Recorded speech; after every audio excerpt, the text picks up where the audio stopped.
Back there is Charlotte Burns. This is now exhibition, as Tony Davis said moments ago.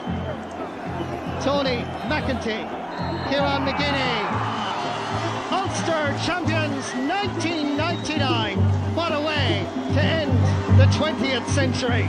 Tá an clachtú ag Iarla, Maidir le bronnú na drófithe. Ach, sa bhléan nídig nócha is an ní. Eisiau na hóg an Coran is mó le rá don fel I guiga álu. Coran an Anglo-Celt. Bhí mé mar captain na Ard Mhacha, agus bhí sé mar isiogin I dhéanú mar chláuní seach mbliana déag siar agus níor win me dé. Agus bhí glúin óg ar fad nach wacha captain na Ard Mhacha thuas ar chéimena ard an Jerry Arthur sin a thugail.